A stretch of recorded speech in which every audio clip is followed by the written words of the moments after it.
রাম গোবিন্দ কহয় দেব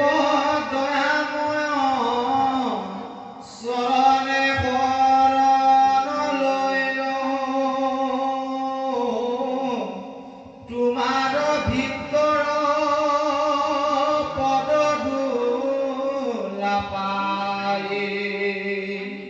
আয়াবে গীত গীত ভইলো ও রামে তদু নাম মূল নসার মুখে হাদুৱে কিমানে কাম পকিলো শৰণ চিন্তিয়া শৰণ ডাকিব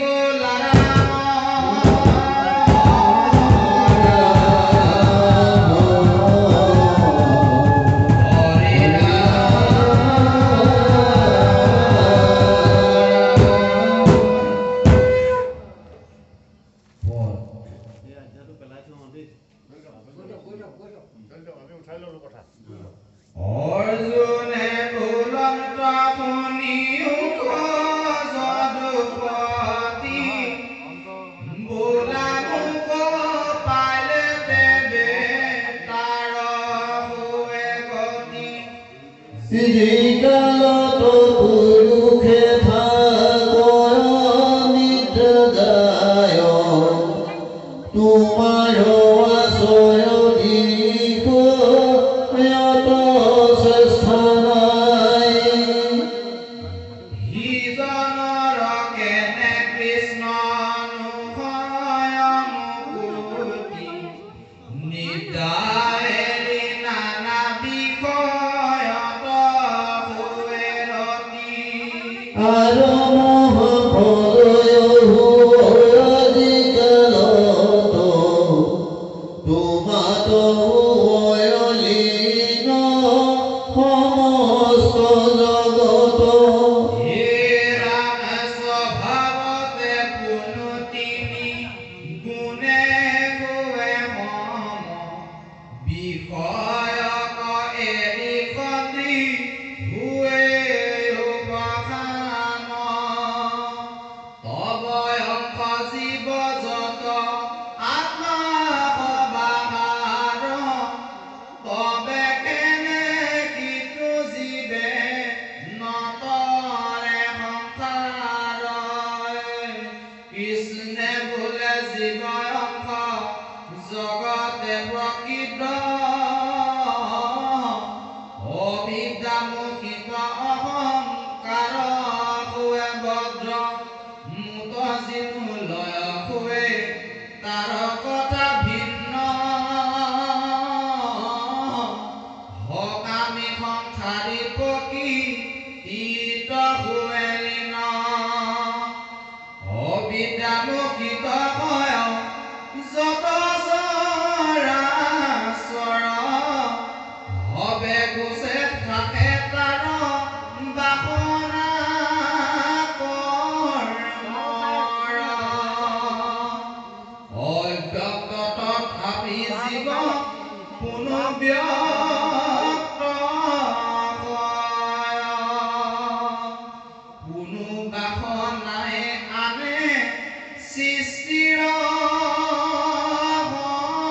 সময়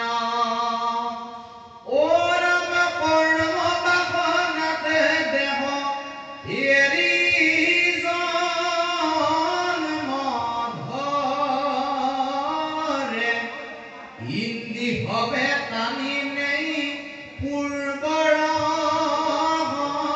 সংস্কাৰে ৰাম যেন পুষ্প গন্ধ গলগে থাকে সৰ্বদাই পুষ্পৰসতে গন্ধ বায়ুলৈ যায় ও ৰাম দেৱী পদমে তৰ জানি বাহাদুৰ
যেতিকনে চাহে নিয়া প্ৰদীপ লগাই বস্তু কপাৱয় অন্ধ কাৰদৰে যায় অভক্তি জ্ঞানে যত্ন কৰি চিন্তে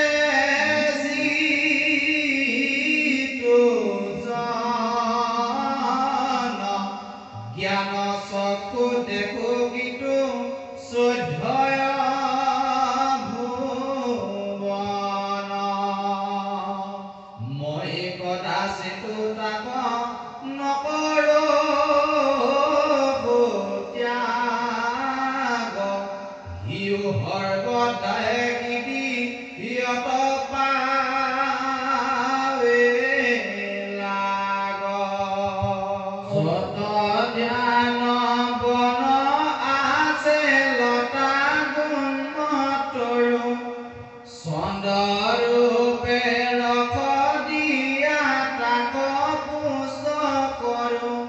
মূৰতে জলয়া পকা সন্ত বৈষ্ণৰ সমস্তকে দিল মাত্ৰ দহে নিৰন্তৰ অকল জগত মই এহি দিলোহিমা এবে শুনিও কমোৰ স্নানৰ মহিমা দুগুটা স্বৰূপ কহো যাৰ যেন মত ক্ষৰ যে অক্ষৰ বুলি প্ৰকৃত লোকত যাক বুলি ক্ষৰ সিটো জীৱ জগতৰে দেহ আকাৰে কিও ফল কৰে ঐক্যতি গোটাকিটো একোকে নখায় স্বভাৱতে স্ৰষ্টা হিও যেন পায় কুটস্থ বোলয় তাক বিকাৰ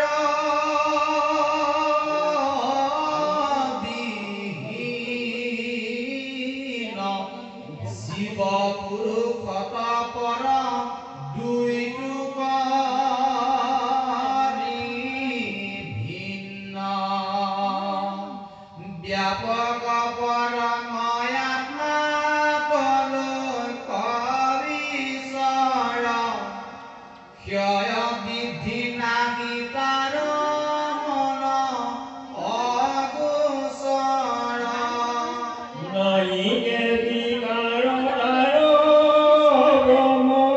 নিৰুপম এতেকে বেদে ভুলে পুৰুষ উত্তম তোমাতক কিলো সখী এমত প্ৰকাৰ এম